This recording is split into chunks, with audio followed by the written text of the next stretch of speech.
Okay, I'll start since it's 8:30. I'd like to introduce myself first. My name is Nina Sukumar. I um, was born in New York City and have lived in New York State most of my life, other than um, my second home, which is in Kodaikanal, India, in Tamil Nadu, and then various other for jobs and college. So I was raised in Scarsdale, and that was uh, a town where there were a lot of people who were pressuring people to go to college, very educated families. And I ended up going to the University of Pennsylvania for college. Both my parents and some of my grandparents also went to very good schools in the United States. So I come from a long line of people who have been to college, and I myself went to an Ivy League. I have two children. One is 25. She graduated from Harvard in 2020, and I have a son who is graduating this year from Northwestern University, which is outside Chicago. I homeschooled both of them through 8th grade, and then they both went to high school. So they were homeschooled when they were young, and we were back and forth to India. And that's another whole story. And then both of them went to high school, and then obviously both got into very good colleges. I majored in psychology at the University of Pennsylvania, minored in English, and while I was homeschooling, I had started working with people on their college applications, particularly with their personal statements. So I've been doing that for more than 20 years. And as my children got older and went to school, I started doing more work with high schoolers on their entire college journey, all the way from I don't know what kind of college to apply to. Should it be a small liberal arts school? Should it be a large city university? To whether should I take the SATs or the ACTs? What are letters of recommendations? What are wonderful relationships with guidance counselors? And what type of extracurriculars should I be looking at? And but my greatest love and my specialty is the college application essay. And so I think that's why tonight I was asked to speak about that. So the essay is probably one of the most important pieces of the whole application process. But let me just step back for a minute and say that I'm happy at the end of this to answer any questions anybody has, not just about essays, but about anything about getting into college or when to start thinking about it. And so the essay, let me get back to the essay. The essay is one of the most important pieces of the whole application from my point of view. And I've been to many, many workshops and heard other, admissions officers talk. My daughter actually, for about 3.5 out of her 4 years of Harvard, worked in the financial aid office, which was linked to the admissions office. So I heard a lot of behind the scenes information from her as well. About various pieces of the application process. And it's really the piece that sets a student apart, especially if you're thinking about any of the Ivy Leagues or the more difficult schools to get into, things like MIT, some of the engineering schools we have in this country. Everyone applying, or at least many, many, many people who are applying will have the same type of test scores, very, very good SAT scores, for instance, or exceptional grades, or They are the students taking AP classes. They're the ones doing varsity sports or, holding leadership positions in the drama club. So really, it's very, very difficult to set a student apart. There are many ways to set a student apart, but one of the most important ways in a whole application picture is the essay. And the Common App does give about 6 topics that you can choose from. They vary slightly sometimes. Most years they're relatively the same. But my advice always is not to worry about the questions, because there's always a general question. The 6th question is always a general question. Is there something else that we haven't thought about that you'd like to discuss? And very often, a student will think of a topic for an essay that will fit into one of them, or in general, write something that is outside of the topics, and that's actually really unique and special and okay.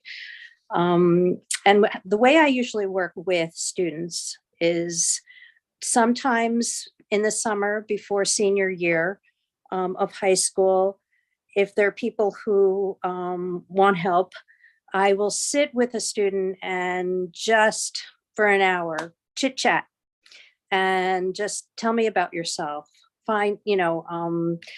Tell me what you've been doing, some of the special things that you're into, and just to get a feel for what the student is doing that might be unique.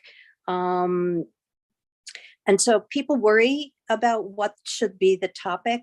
It doesn't have to be something actually unique. You don't have to say, I was, I'm from a fisherman. I'm just making this up. Fisherman's family in Maine, and we caught, the greatest, largest fish. It doesn't have to be so very, very unique.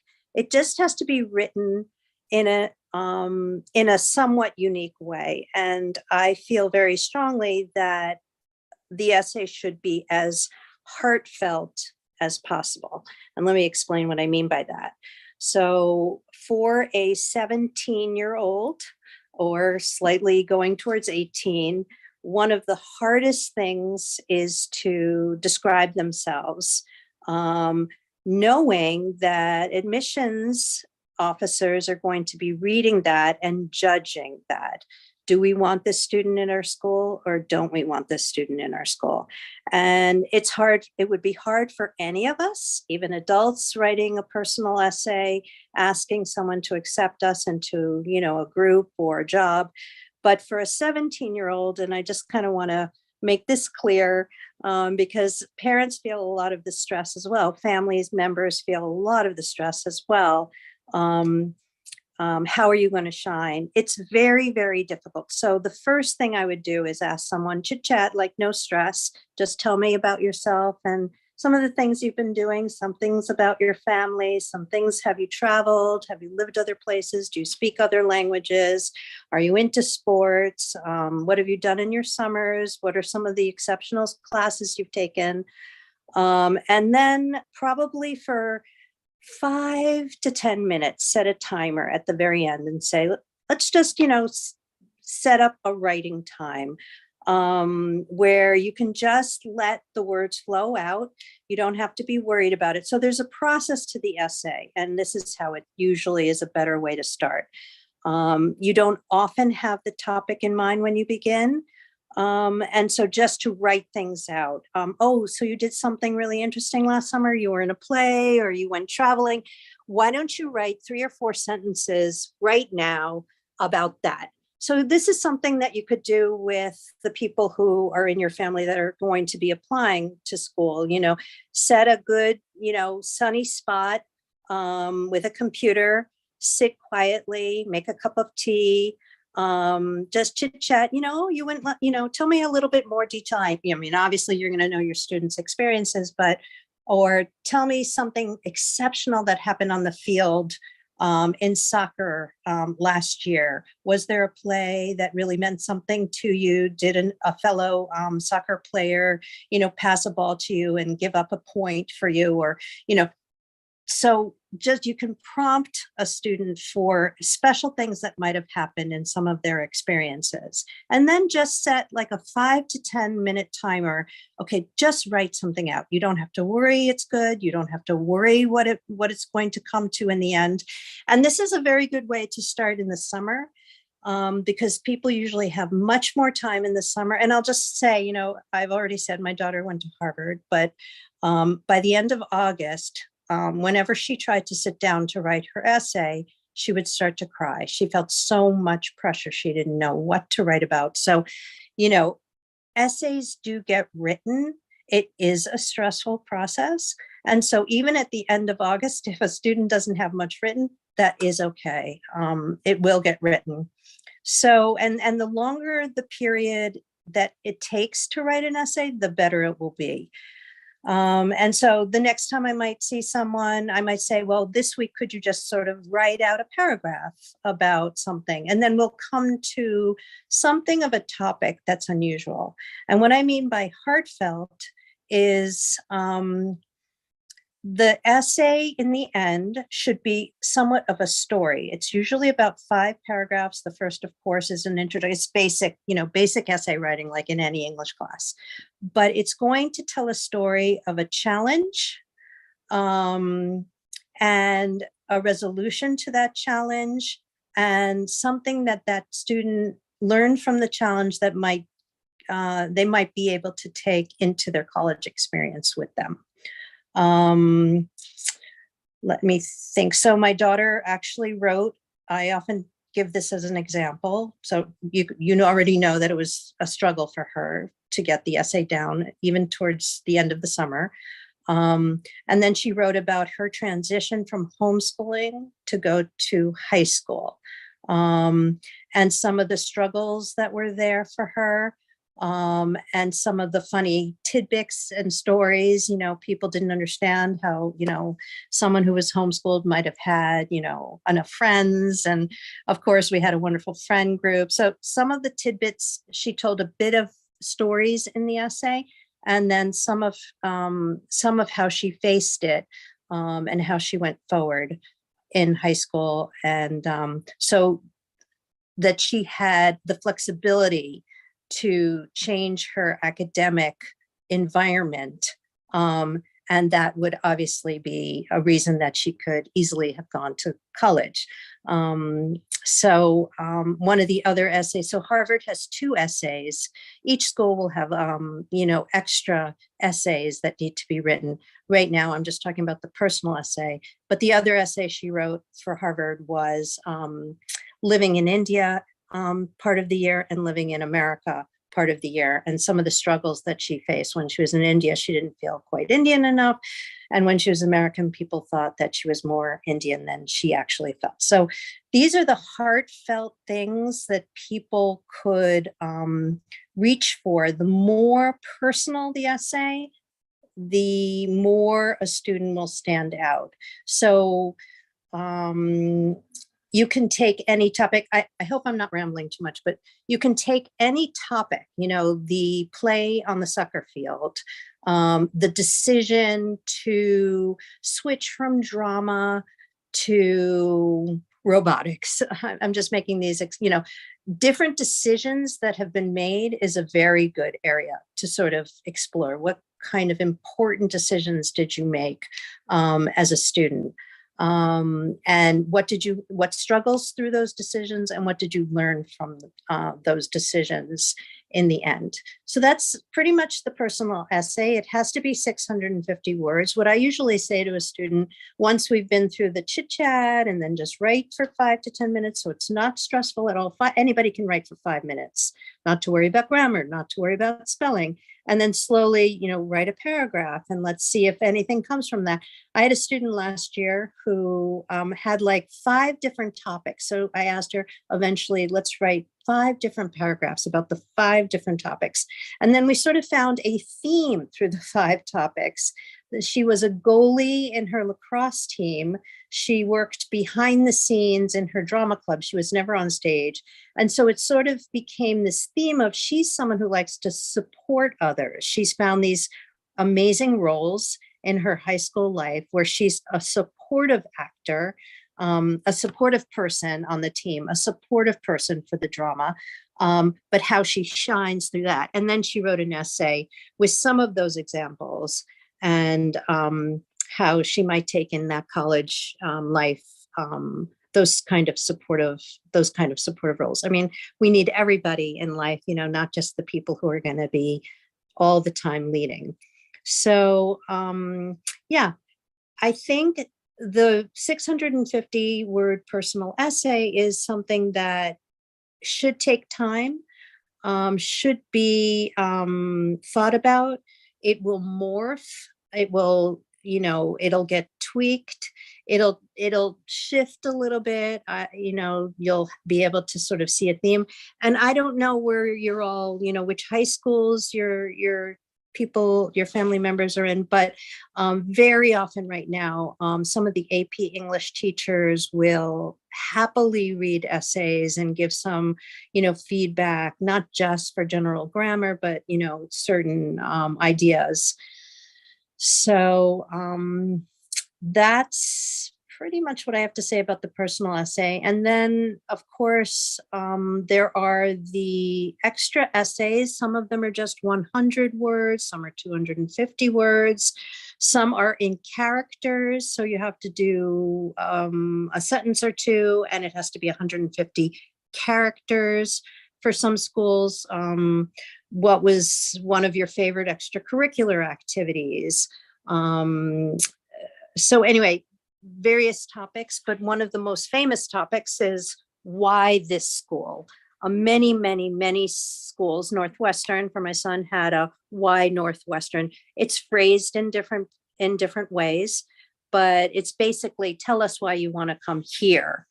And that is another topic that I don't know if there's really time or, but that's a very important essay as well, which it's, that's a supplementary essay. And that takes time to really research a school online or go and visit if at all possible, and speak about that school very, very specifically. And those can be challenging as well, because every school starts to run into each other. It could be in the city and someone says, I really want to be able to take advantage of, let's say you're applying to NYU. I want to take advantage of everything New York City has to offer. Well, every student could write that about that supplementary essay. Why NYU, for instance. I don't know if actually NYU has that. I want to take advantage of all of the extracurricular activities. Any student could write that. So those are also somewhat challenging. I often just advise students to spend a good couple of hours looking through a school's website, some of the professors that are teaching. For instance, my son was doing a science research project during high school, and one of the schools he applied to, the University of Michigan, had an exceptional professor doing research on a topic very similar to my son's high school research project.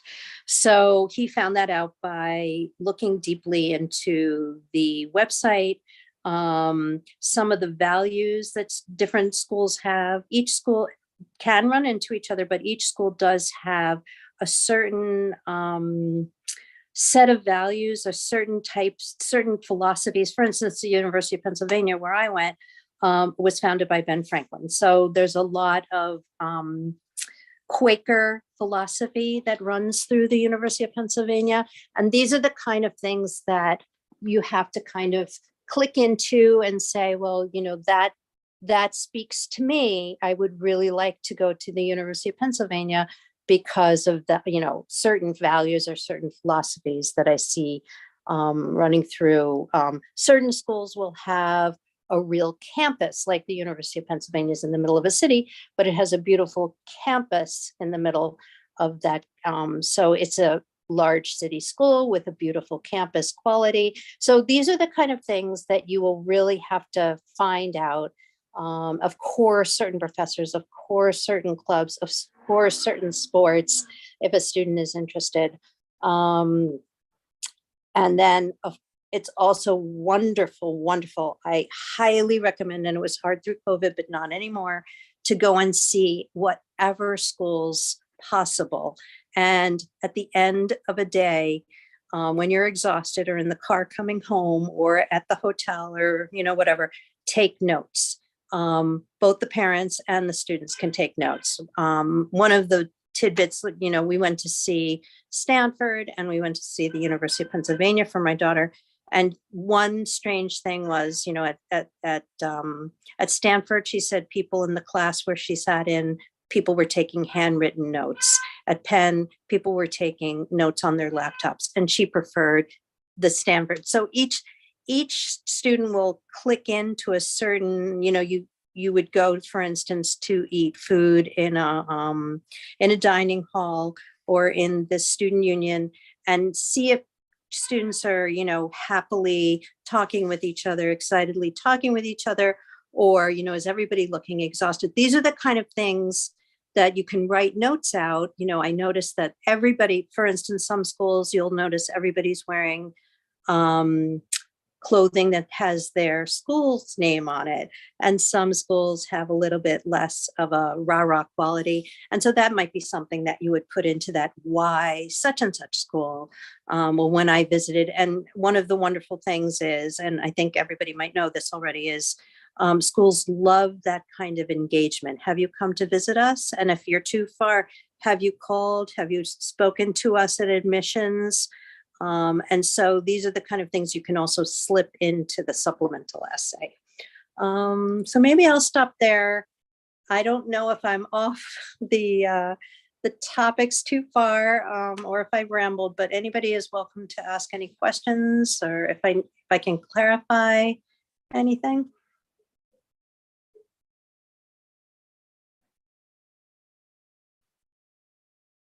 Just unmute yourself. Okay. I will talk more. So let me see. Maybe it's good to sort of say the general trajectory of, sorry, I missed that. Just a second. Okay. The general trajectory of applying to schools, because I know there's a lot of, I guess I want to say that there is a lot of pressure that is put onto students, even if they're not thinking of trying to apply to, say, Ivy League schools.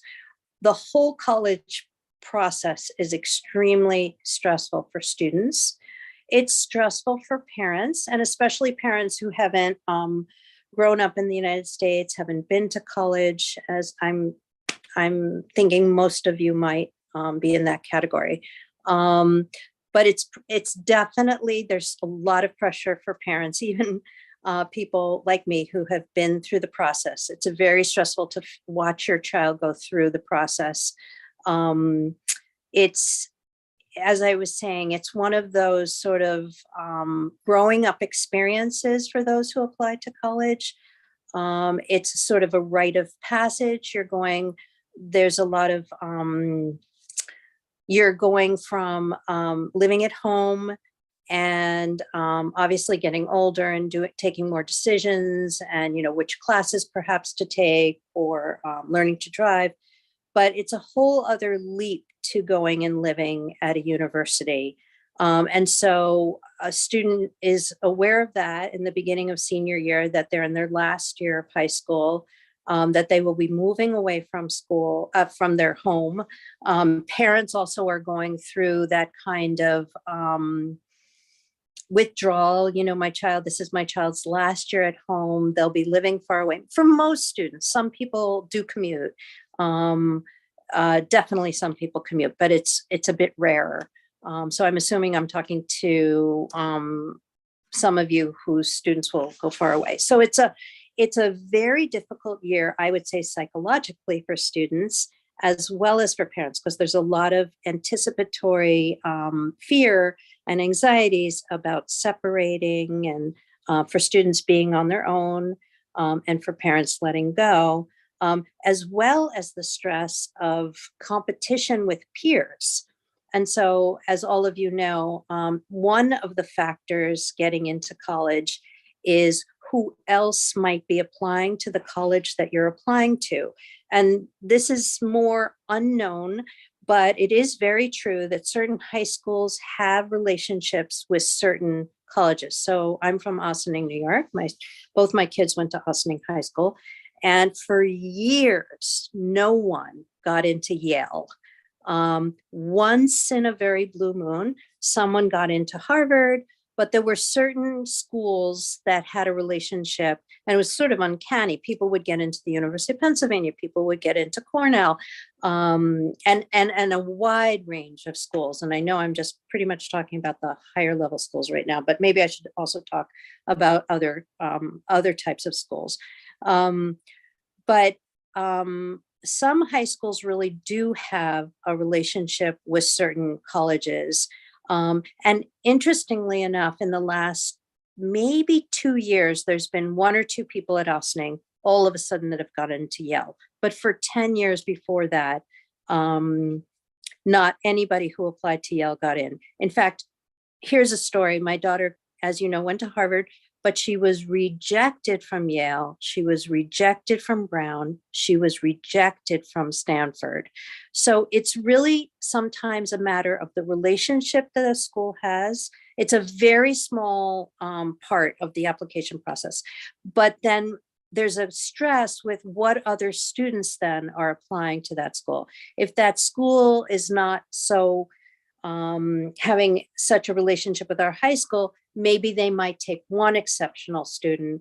And so you're sort of without, it's not really even spoken about. It's an unspoken thing. Sometimes you're feeling a lot of stress. Who else is really smart in my class? Who else is applying to the really good schools that I want to get into?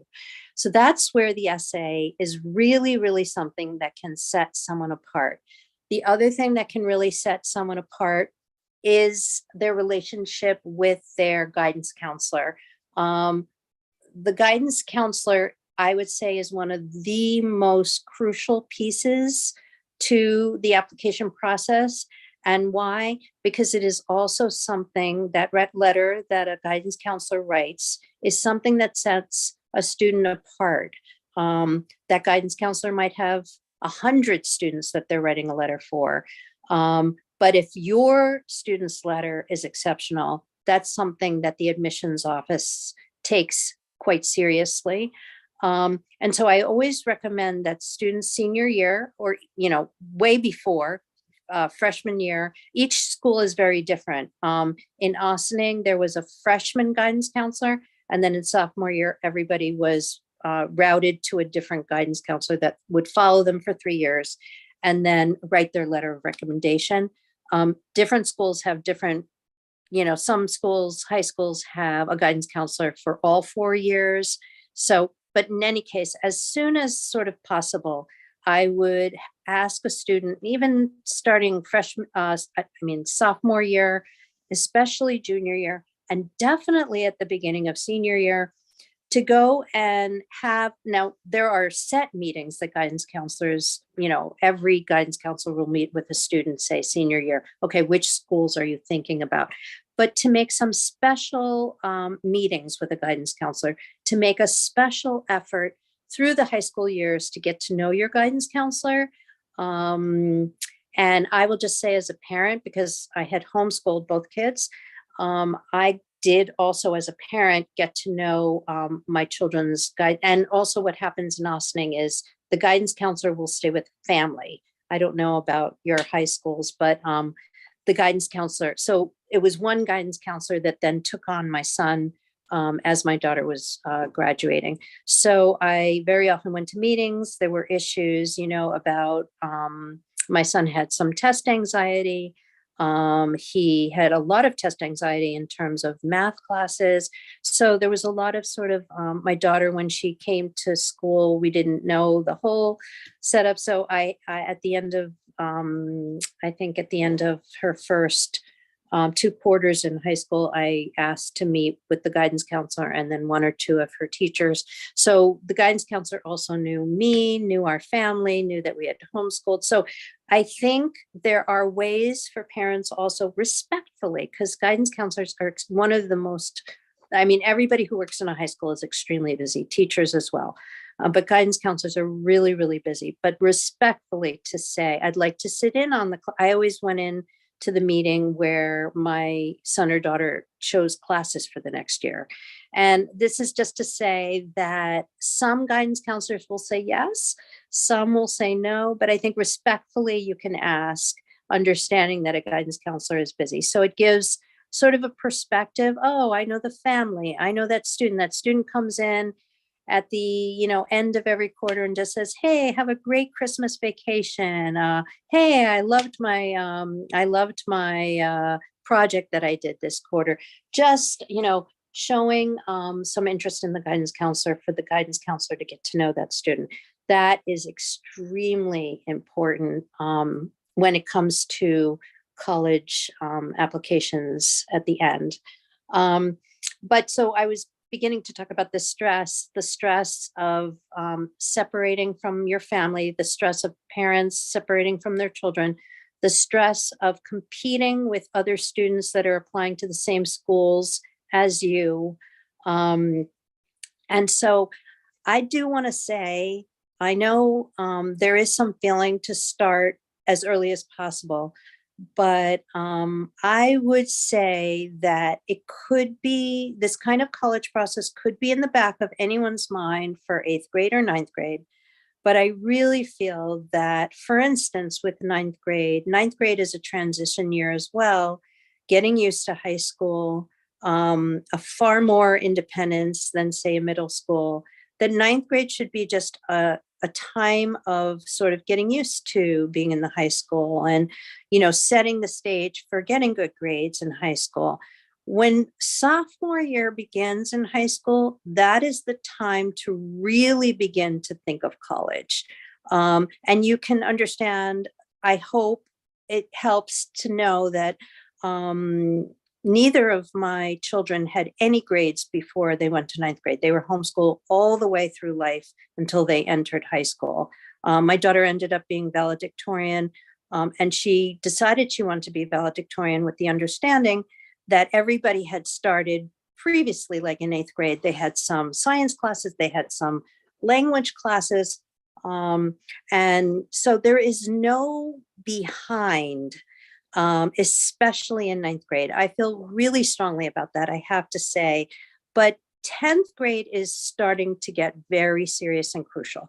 10th grade is the time to start to take your first or second AP class. I'm going off of the essay topic, but anyway, this is all just to say, this is how I advise people with some of the most important topics. But if you want me to get back to essays or no more, please just let me know. So 10th grade is a very serious year to begin to think of, yes, take the AP class if you want to think about some good colleges. Various schools work differently with grading. Some of high schools, like where my kids went, AP classes were weighted. And so you would have your regular grade and then you would have a weighted grade. So it was possible at the end of high school to have a far higher grade than, say, 100, or a GPA that was higher than, say, 100, because you took so many classes that were weighted. It was always weighted 10% more. But in any case, a college wants to see that a student has pushed themselves academically. Our high school here offers a lot of SUNY classes, State University of New York, where you can get college credits. Those are important as well. I don't know if any of your high schools offer those. Honors classes, all of these are very important. But one of the points of AP is that it can be, students can be compared across high schools. In other words, you are taking a test at the end of the AP year that every student in every high school that has taken that AP class will take. And so if you get a 4 or hopefully a 5 on the AP exam, then that is something, because every high school grades differently. Every teacher in, say, advanced, I don't know, Spanish or before the AP might grade differently, might teach differently. Topics might be a bit different, but the one thing that colleges can compare across many, many high schools and states and countries, even if different people in different countries take the APs, is the AP score. So APs are very, very important. Of course, SATs are important, or ACTs. I am of the opinion that neither is preferable. Both are very important. Many schools are going test optional, but I am also of the mind that nothing is optional. When they say it's optional, it's not really optional, especially for schools like Ivy schools or very difficult schools. There are some incredible state schools like the University of Michigan, which are very hard to get into. So the better thing to do would be to take a standardized test, but it really doesn't matter whether it's the ACT or the SAT. It's just going to matter how, what I always say is take one of each and then take the one you prefer a second time. Don't go crazy taking 3-4 SATs or 3-4 ACTs. Take an SAT, then take an ACT, and which one you feel more comfortable with. They're different in some significant ways. And if you're not happy with your original score, take the test you feel more comfortable with a second time. And studying really, really does help for the standardized tests. People do all sorts of tutoring, but you can buy the basic College Board big book. If you like to work in paper and pencil, which I think that's really important.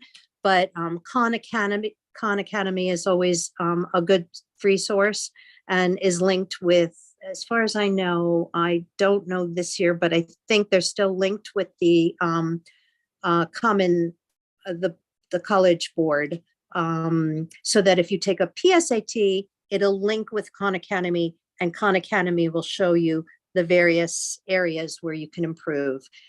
So there's many, many ways. I mean, my daughter worked with one of her math teachers on math SAT questions after school for free.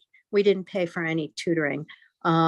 So there's many, many ways of studying for the standardized test. Studying really helps. And it's another thing like an essay, the longer, the better. The longer the time you could take 6 months and, a couple of times a month, do math questions, say at the beginning of sophomore year of high school. And another thing I want to say about the stress is that students are extraordinarily busy in high school. And not only high school, but you might have family obligations, you might, have a certain responsibilities for elders in the family or for younger siblings in the family, or for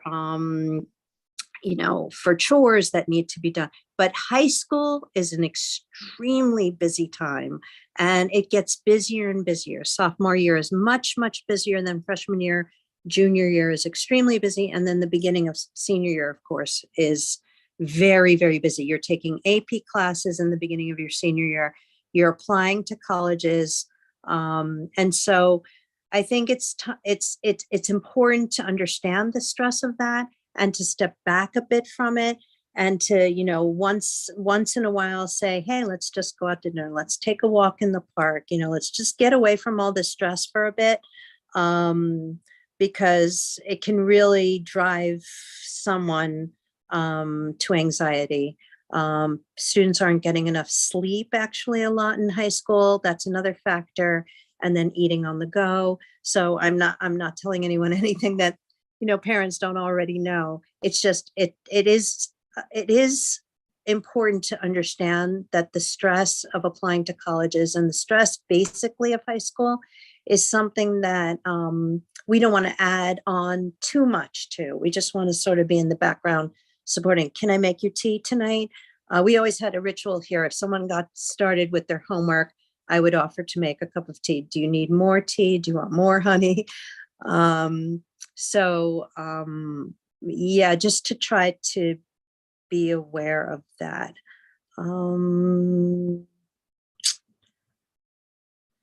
So yeah, visiting schools, very, very important. Starting, I would say, even in sophomore year, it's wonderful to visit schools in sophomore year because there's no stress and no pressure. I'm just kind of touring. I'm so far away from having to apply. Pick a school nearby that is a small liberal arts school, and then pick a school that's a huge city school. If there's schools, here in the Northeast, it's easy. You can go up to Boston and see a small liberal arts school, and you can see a big university like Harvard or Tufts. I always say, see a lot of different, I would say, as many schools as you can visit, up to say 15. If you start getting serious about applying to a school, I would definitely try to visit that school. Sometimes it's hard. You don't want to spend a lot of money or time, flying across the country. We happen to have family in California. That's how we ended up being able to visit Stanford. We wouldn't have made a special trip to see Stanford. Some people, would. We did there are a lot of day trips to drive to various schools. The other thing I want to say maybe is it's very, very important to apply to one or two safety schools. I feel strongly in New York State, and I know you're probably mostly in Connecticut, and I don't know about the state schools too much in Connecticut, but I always advise people to apply to at least one or two state schools. They are more affordable, and very often a student will, it'll be more of a safety for a student. So it's great to visit a state school as well, if it's nearby, and just say, oh, this is what college is all about. People are on the lawn throwing frisbees in hammocks. People are studying. They're studying outside. They're studying in the student union. Go have a meal. I always say, try to eat a meal somewhere on campus. Try to attend a class. Different universities have different policies. Harvard, we had to specially ask a professor, can my daughter's, she wrote, of course, can I come and sit in to your class? And professors would say, absolutely. Some schools list classes, University of Pennsylvania lists classes on their website, what classes are available on which days. I would organize 2 or 3 classes sometimes for each of my children to sit in, so that they could really get a feeling, what are professors like? And it was a good experience actually to say, you know what, I understand what's happening, especially if it's a basic lecture class, it's a good feeling that this is an interesting topic. Maybe this is a professor I might think about, when I come as a basic class. So visit a class, visit a eating hall, take a tour, sign up for the information session, and then take a tour with the basic. And then different schools will have extra types of things, students meeting with high schoolers about, how they feel about the school. Do as much as you possibly can. And I think people tend to go to, 2, 3 schools in a day. I think a school a day is great. You can spend a few hours. It's exhausting. So that's what we call engagement too. The college knows, oh, you've been to see us, you've gone on our website, you've talked to admissions. I guess I should say my son's story as well.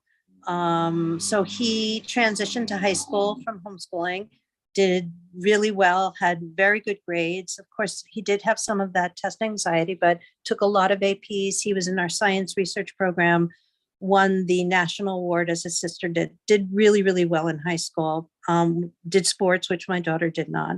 And he applied to 11 schools. He was rejected from 9 out of the 11 schools. So that was really hard on him. Well, it was hard on him, period. But then in the footsteps of his sister who had gotten into Harvard, early decision, actually. Early action for Harvard. And then also with his peers, who's getting into which school. And then, he didn't end up, and he just took it in stride. Actually, my son is really very calm. And he chose the better of the 2 schools that he got into.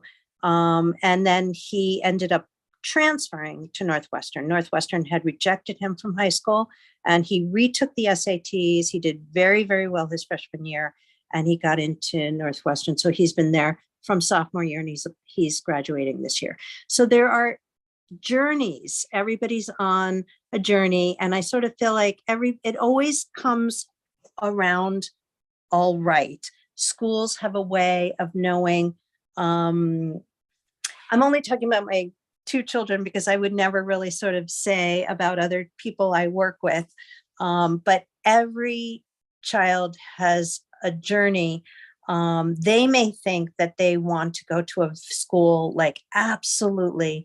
And sometimes if they're rejected, it is very tough, very, very tough and stressful. But I would say that schools also have a good, amazing sense of who's going to get along at their school. So my daughter was extremely happy at Harvard. And afterwards I thought, Harvard knew that she would be the type of person that would fit into the Harvard community. Harvard is absolutely not for everybody. And she probably wouldn't have been as happy at Yale or at Stanford or at Brown. And she did get into many other schools, but those are, the similar schools that then she was rejected from. So, and my son had a different journey and had a wonderful freshman year experience. And he actually said, if I don't get into any schools to transfer, I'm actually pretty happy where I ended up freshman year of college. So it's to say that there are many, many, many good schools, many, many, many good experiences. And if you don't get into the school, you want, a lot of times it's actually not even personal. Sometimes it's that, this is the joke, they need a tuba player from Nebraska, for their orchestra. And your student happens to be, they have enough drama people, and they have enough lacrosse players or enough artists. So, there are other factors that have nothing to do personally. So maybe now I'll open it up if anybody has questions. I've just been talking a lot about the whole process.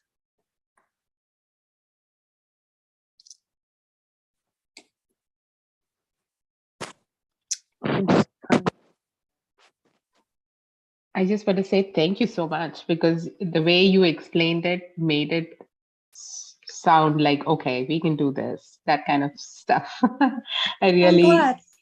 Yeah, I'm really glad you were able to, we were able to hear you, basically. I appreciate that. Yeah, it's a great passion of mine to take students from, very young and immature and not sure, and see them on this kind of a journey and see where they end up. And it's really an honor, actually. And I think you'll find that with any of your children, it's an honor to see them on this journey of growing up. And this is a very huge part of that kind of transition from high school to college. So, okay, I'm being Yeah. asked to give more tips about the essay. Um, hmm. Well, what particularly would you like to know more about? I know I've talked about a lot of different thoughts about essays. It really doesn't matter the topic. It really, really doesn't. It just has to be uniquely yours and as personal as possible. If you were bullied, um, if your grandfather died in the middle of your sophomore year of high school, if your best friend turned their back on you, if you wanted to make the drama production and you were chosen for a much lesser role, anything that is, or if you wanted to, be on the cross country team and you just weren't the best runner, but you decided every day after school, it doesn't matter. I'm just going to start with, I'm sorry, there's a big loud noise outside. Someone's driving. If there's, every day after school, maybe for 5 minutes, you started with just jogging and then you built up, and you made a goal.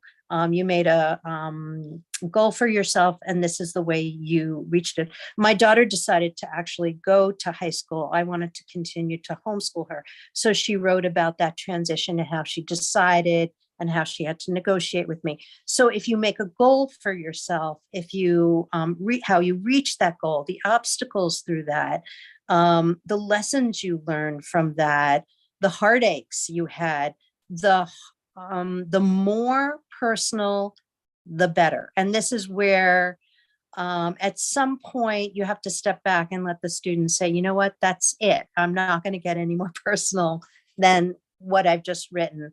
But I will continue to push somebody. Could you talk a little bit more about how you felt in that situation? How you faced that disappointment that the coach didn't choose you, or the drama teacher didn't choose you. So these are the kind of essay topics that are, it sounds very general, but each student will be unique. I had an amazing experience last summer on so I've worked with people who go on, I'm sorry, like missionary trips to build houses, say in West Virginia. I've worked with a family that had four children, and I worked with all four on their college entrance, and they were all four very different, and they all four got into wonderful schools. But each of them had been on this missionary trip, and coming from a well-to-do family and then seeing the poverty, and having to learn how to use a hammer and nail, and what those kind of lessons were. That's just, just thinking of this one family. So it's hard to come up with a topic because there's so much you think I'm assuming some people will have spent some time in India, and some of the cultural differences, and how do you deal with going and coming from, say, an Indian family. This is partly my story as well with my children. How do you be in an Indian family with some of the cultural, and then be in a more Western? I mean, these topics are general, but whatever has been a challenge, a decision, an obstacle, a goal, and it has to be sort of a full circle story. You can introduce it in the first paragraph, then you can build through the story of, the second paragraph. And then I made a decision to A, B, and C. And then the second paragraph might be, but here are some of the really tremendous obstacles I faced. Here's the third paragraph might be, and so I decided to face those obstacles. I made a commitment to continue with that. And this is what I did to face the obstacles. I was failing in math. And so I decided, and it was devastating and I was embarrassed in front of my friends. And I decided that every day after school, I would work with, at 3 days a week, I worked with my math teacher during my free periods. And the fourth paragraph would be the sort of coming around to, and so through that commitment and, following that course and facing those obstacles, these are some of the lessons I learned. And the fifth paragraph is sort of a closing paragraph of a few sentences. And very often it's, and so in college, I might, if there are obstacles, I would know, or I'm going to commit myself to try, I tried a new club in the middle of my junior year. And so in college, I'm looking forward to, having that experience behind me, to following through with finding new clubs to join and, finding a way to give of myself in the college community. How's that? How to reach professors for research. You can reach out to any professor at any university. That's the craziest thing. People who teach at universities are so giving of their time in general. I think this must be a question about when you're at school, when you're at college, how to reach out. Is that what you're asking?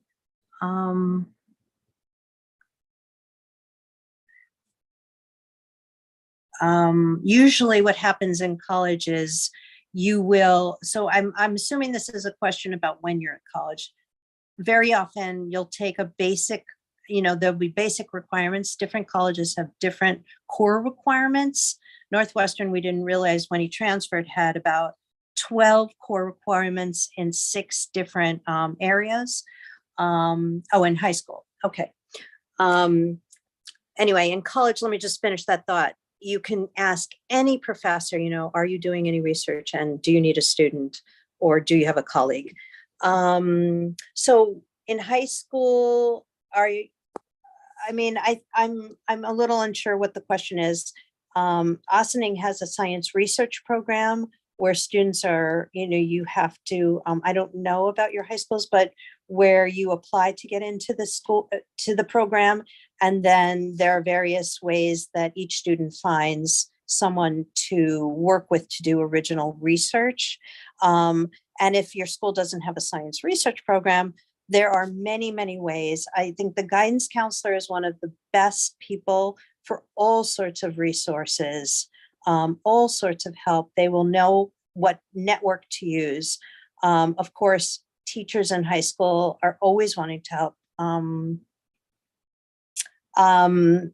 I would say junior year, the science research program starts in sophomore year. You apply at the end of your freshman year. And so if you're interested in research, I would say sophomore year or junior year. Research is not for everyone. You have to really, it's not, some of the problem in high school is, let's do this because it looks good for colleges. It looks good on college applications. So if a student is really interested in, say, science or, any social studies research, psychology research, some high schools are having psychology classes. Teachers are a really good resource for that. And it's just to be bold enough to say to a teacher in September or October, I'm really interested in research. Is there a way, is there anybody? Very often communities are also very open to students helping, community service. What is the VFW organizations? I want to do some research and do some surveys and see what kind of services maybe might be better. Anything is possible, actually. Communities are also very open. Our library is an incredible resource here in my town. And I think librarians are kind of incredible. There's more and more connections between libraries and high schools as well. So that both my children actually worked as pages, putting books away in the library. Those were their first jobs. Having a job is very important, even if it's volunteer. So I think librarians, they're often people teaching courses at libraries that might know. We had a politician that would come and ask for students in high school to be part of a team to give him some feedback once a month. That took place at the library, but was separate from the library. So libraries are important. Librarians are important. The school library, the school librarian, guidance counselors, and teachers. I would say the more people you ask for help, the more adults in the community, the better. Ask, ask, ask. That's something that I feel very, very strongly. Ask for help and people will want to help, especially teachers and community members.